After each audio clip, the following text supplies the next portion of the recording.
Bonjour, vous écoutez Actes Jeunes, le podcast des jeunes qui s'engagent. Je m'appelle Souad et j'ai 21 ans.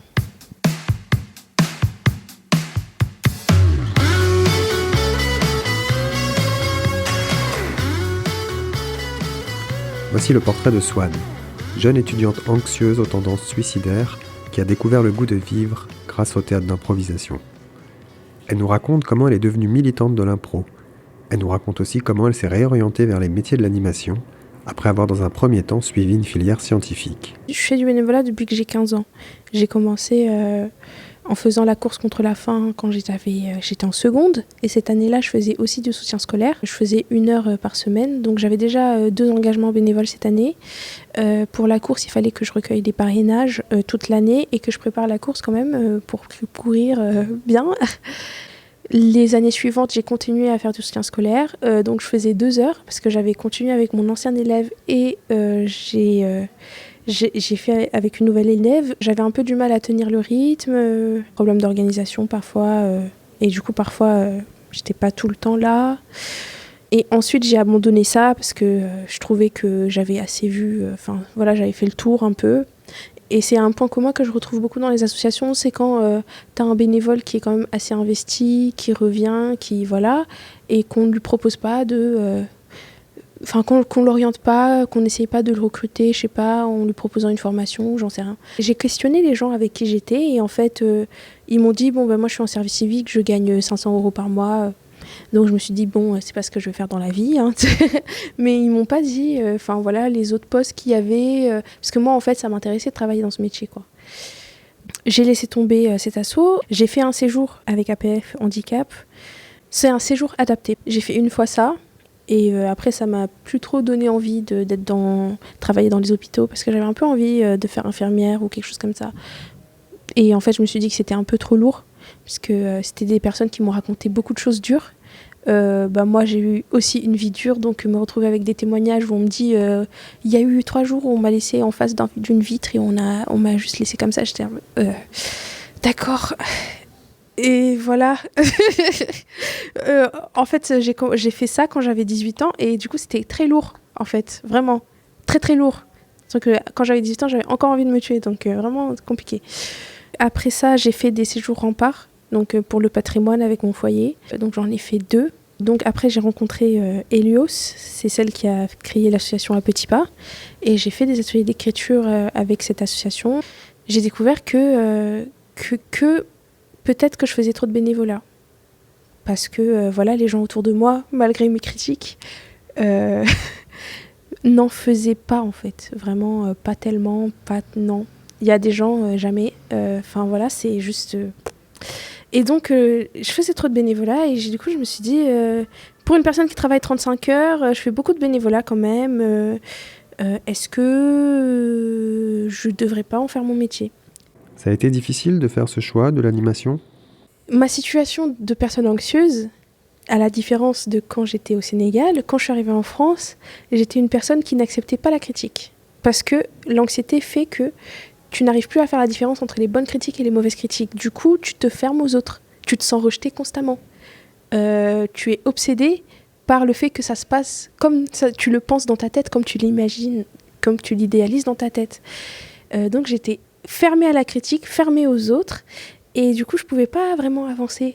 Et du coup, quand les autres ils ont commencé à insister pour me dire « tu ne vas pas réussir si tu continues, tout ça. Moi, j'étais juste mal, donc je faisais que pleurer. C'était très dur. Et il y a quelqu'un qui m'a dit que j'étais antisociale. C'était fort, parce que j'ai eu des éducateurs qui m'ont dit que j'étais bête, que j'étais perchée. Antisociale, c'est quand même vraiment fort, surtout quand t'es anxieux, t'as peur que les autres le sachent. T'es incognito.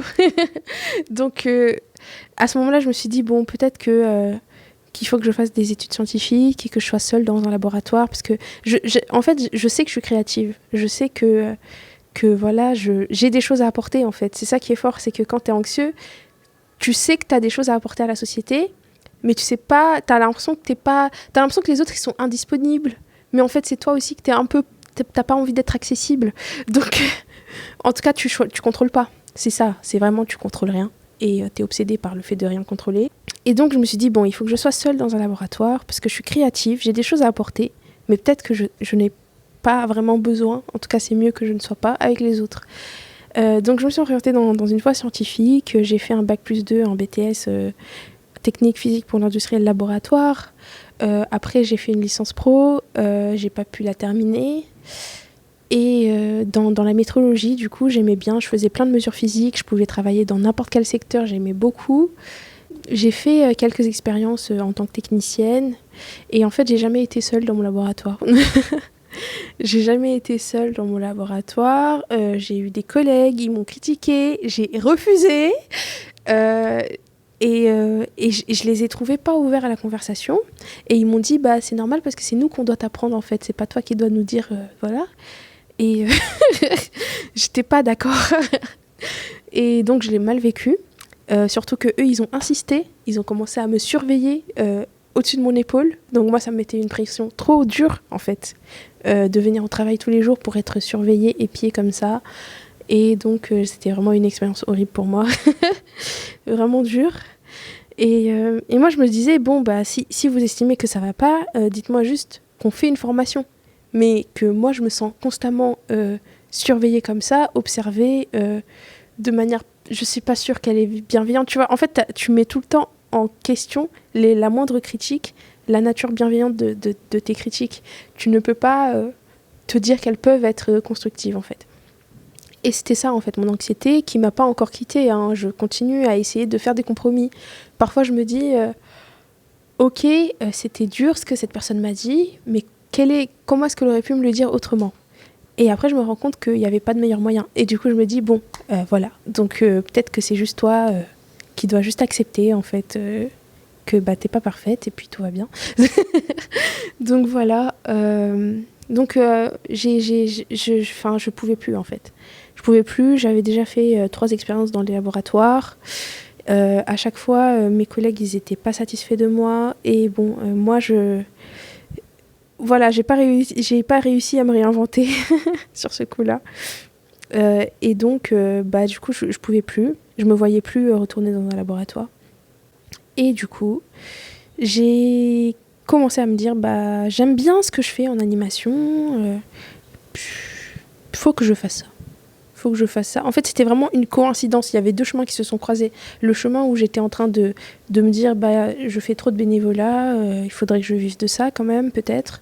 Et puis, l'autre chemin qui s'est croisé de, putain, mais j'en peux plus de ce métier. Enfin, je me vois pas continuer mes études. Swad est rentrée cette année en formation BPGEPS Animation Culturelle. Elle travaille au Moulin à Café, un café associatif dans le 14e. Le Moulin à Café, c'est une association qui existe depuis 16 ans. Ça permet de créer du lien social, intergénérationnel. C'est une économie solidaire. C'est un café qui est tenu par des salariés et par des bénévoles. On propose des animations qui sont à prix libre. Donc voilà, si vous n'avez pas les moyens, c'est gratuit. Il y a des animations toute l'année. Ça peut être du yoga, ça peut être de théâtre d'impro, voilà. Et sinon, on a des animations irrégulières. Et donc moi, c'est ce que je vais faire, qui seront en soirée ou en journée.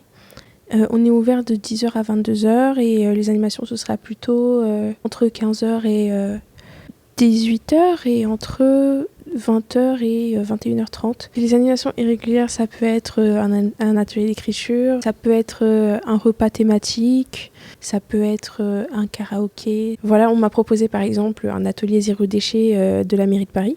Donc la mairie de Paris va me former à faire cet atelier zéro déchet et moi je vais pouvoir faire des ateliers zéro déchet. Alors Swad, au Moulin à Café, comment ça se passe ? Est-ce que tu arrives à prendre tes marques ?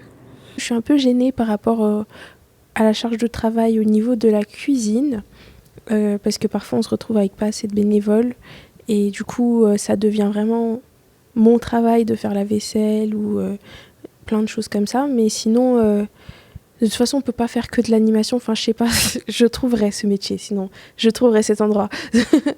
J'avais quand même le choix entre un centre de loisirs qu'on a trouvé ensemble. Enfin, tu as distribué mon CV et j'ai eu 3 propositions et donc j'avais le choix. Donc entre un centre de loisirs mais avec des enfants du coup, de primaire et le moulin à café et un groupe d'entraide mutuelle. Donc j'avais le choix en fait de faire que de l'animation, mais j'ai préféré le moulin à café parce que je trouvais qu'il y avait plus mes valeurs dedans, c'est-à-dire les animations intergénérationnelles, l'économie solidaire. C'est important pour toi, l'intergénérationnel ? Ça me parle vraiment beaucoup, le fait que tout le monde puisse participer, que tout le monde soit considéré. Voilà, moi j'ai grandi dans un pays où c'est que les aînés qui ont raison. Donc c'était compliqué d'être un enfant là-bas. Ici, apparemment, c'est compliqué d'être un aîné. Donc, bref, je pense que juste essayer de trouver un équilibre, que les enfants puissent ne pas se sentir stupides. Parce que moi, vraiment, j'ai grandi avec un sentiment que vraiment, je méritais pas d'être écoutée, de m'exprimer, enfin voilà, que ma parole ne valait rien. L'intergénérationnel, c'est important pour justement que tout le monde, peu importe son âge, puisse participer, puisse apporter sa petite pierre et qu'on puisse vraiment faire société de manière légitime. Swad, tu es passionné d'impro, tu en fais d'ailleurs au centre Paris-Anime Richard Wright. Comment cette activité est rentrée dans ta vie ? J'avais fait les cours d'impro quand j'avais 18-17 et vraiment, ça m'avait vraiment changé au bout de 3-4 mois. Après, il y a eu le Covid et moi, je m'en fichais en fait parce que à partir du mois de janvier-février, je me suis retrouvée à dire à mes amis ça a vraiment changé ma vie. En fait, mes amis étaient assez au courant qu'avant, j'avais envie de me suicider. En fait, j'ai toujours voulu me suicider depuis le plus loin que je me connaisse. Vraiment, je me suis jamais connue avant. Je m'étais jamais connue avoir envie de vivre. Je me souviens que toute mon enfance, j'avais pas très envie de vivre. J'ai grandi avec la peur de déranger les autres. Je me sentais vraiment comme une gêne. Je me suis retrouvée en fait dans une situation où j'avais des expériences sociales qui étaient toutes catastrophiques. Mais j'ai quand même réussi à me construire un peu dans les petites interactions qui ont un peu marché. En fait, ça m'a pas empêché à apprendre à me connaître. Ça m'a pas empêché à me construire. Et quand je me suis retrouvée au cours d'impro à 18 ans avec Marianne, de base, j'avais pas d'intention d'y aller. Je voulais retrouver ma sœur. Ma sœur et moi, on s'est réconciliés. Elle, d'abord, s'est réconciliée avec le fait que j'étais sa petite sœur. Du coup, on essayait de retrouver une activité commune pour pouvoir juste se voir et tout. Et on s'était dit qu'on allait faire de l'impro. Donc voilà, on s'était inscrite. Elle n'est jamais venue et moi je suis venue. Et elle me disait oui, je vais peut-être venir la semaine prochaine, sauf qu'elle n'est jamais venue. Voilà. Et moi je suis restée du coup. Et donc au mois de janvier, j'étais là en train de dire à mes amis j'ai plus envie de me suicider en fait. Pour moi, ça a plus de sens. Ce que je ressentais moi dans mon fort intérieur, c'était vraiment un énorme tas de choses lourdes et pas identifiables en fait. Je sentais qu'il y avait plein de choses qui me pesaient, qui m'empêchaient de respirer. C'était plein de choses qui me gâchaient la vie au quotidien et je ne savais pas trop ce que c'était. Mais là, la seule chose qui a vraiment changé, c'est que je me suis dit, maintenant je peux être qui j'ai envie d'être, quoi qu'il arrive. Quand je me mets dans une impro, je ne pense plus à toutes les barrières que je pouvais penser avant. Et du coup, je suis devenue un peu militante de l'impro. Il y a aussi dans l'impro le côté où tu joues avec l'autre. T'apprends quand tu fais une impro que si tu n'acceptes pas l'autre, ton histoire elle n'avance pas. T'apprends qu'il faut que tu fasses confiance à l'autre pour aussi mener l'histoire avec toi. Et ça, c'est hyper important parce que j'étais un peu dans une forme de rejet de la société, d'être tout le temps, de me sentir critiquée tout le temps et tout. De réussir à faire confiance aux autres, à jouer avec les autres, à avoir cette balance égale, de pas tout contrôler au final aussi. C'est ça, c'est d'accepter de ne pas tout contrôler. Et du coup, c'est pour ça que j'ai milité plus pour l'impro, parce que pour moi, c'était le médicament contre l'anxiété et puis où on pouvait même se réconcilier avec la société et avec nous-mêmes. Et puis j'ai commencé à prendre plus soin de moi aussi grâce à l'impro, justement parce que j'ai pu... il y avait tous ces éléments en fait qui faisaient ça. Pour Swad, l'improvisation vise le dépassement de soi. Le but, c'est pas de performer, et c'est ça qui est important en fait quand on est prof d'impro et qu'on joue sur la peur, qu'on essaye de travailler avec la peur, c'est d'enlever le but de la performance et d'être plus sur du dépensement de soi. Donc c'est deux choses qui se ressemblent, mais comment est-ce qu'on fait plus réfléchir l'autre à viser plutôt le dépassement sans vraiment en être conscient d'ailleurs, juste en s'amusant en fait. Et pas avoir la peur en fait, parce que c'est ça, la performance, c'est juste la peur d'échouer, la peur d'être jugé, d'être rejeté. Donc comment on fait ça ? Du coup, c'est vraiment, c'est jouer sur les évidences.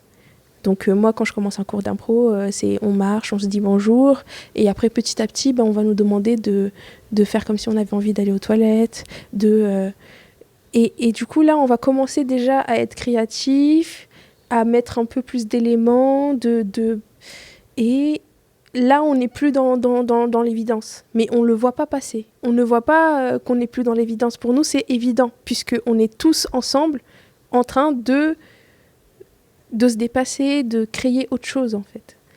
Et après, le but final, c'est d'être tellement en phase avec notre créativité qu'on arrive à faire comprendre à l'autre ce qu'on a dans la tête, de construire une histoire ensemble, et de matérialiser en fait notre imagination. Est-ce que tu voudrais dire quelque chose à d'autres personnes qui pourraient souffrir d'anxiété comme toi ? Il ne faut pas hésiter à être suivi. Moi, j'ai été suivie par une psychologue, une psychiatre, un peu, voilà. Donc, il ne faut pas hésiter, parce que, encore dans la société, les personnes ne se rendent pas compte qu'il y a plein de choses différentes. On peut être anxieux et pas dépressif, on peut être dépressif sans être anxieux, on peut vouloir se suicider sans rien avoir, vraiment, il peut y avoir plein de choses. Et aussi, moi j'ai été très obsédée par le fait de connaître, de trouver des réponses à tous mes mots et tout.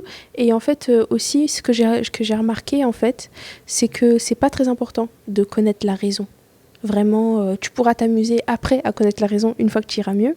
Et c'est mieux d'ailleurs de connaître la raison une fois que tu vas mieux. Parce que si tu es obsédé de connaître la raison alors que tu vas pas bien, ça te fait plus d'obsessions, parce que tu en as déjà beaucoup.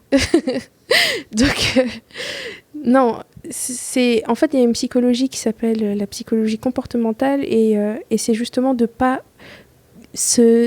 chercher la raison, de pas partir de la raison pour guérir le mot, mais de plutôt juste essayer de se familiariser avec nos émotions, d'essayer de prendre soin de nous, d'essayer de retrouver un peu d'amour-propre, aussi d'apporter du confort, parce que c'est important le confort quand on va pas bien, de juste prendre un peu plus soin de soi, d'essayer, même si la situation n'est pas confortable, de nous apporter du confort d'une façon ou d'une autre.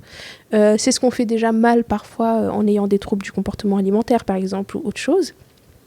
Mais il y a d'autres manières de s'apporter du confort au quotidien, que ça soit de faire une activité qu'on aime bien, ça peut être les échecs, ça peut être plein de choses. C'est pour ça que je ne suis plus militante de l'impro, puisque j'ai rencontré des gens qui ont aimé, qui ont vécu, en tout cas, quelque chose d'incroyable avec d'autres activités, que ça soit le judo par exemple ou autre chose.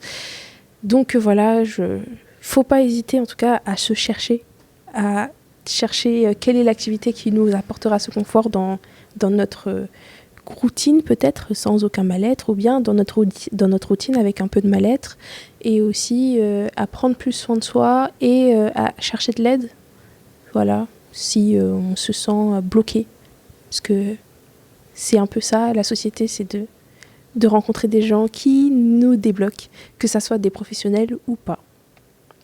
Alors Swad, tu écris un livre, un essai sur l'anxiété. Oui, je me suis lancée dans l'écriture de ce livre. Au début, je voulais faire un tuto comment ne pas se suicider. Et en fait, moi, dans mon expérience, j'ai eu quand même des trucs un peu particuliers qui vont arriver à personne. Du coup, j'ai eu des moments de schizophrénie où j'avais des voix qui me disaient de prendre soin de moi, tout ça.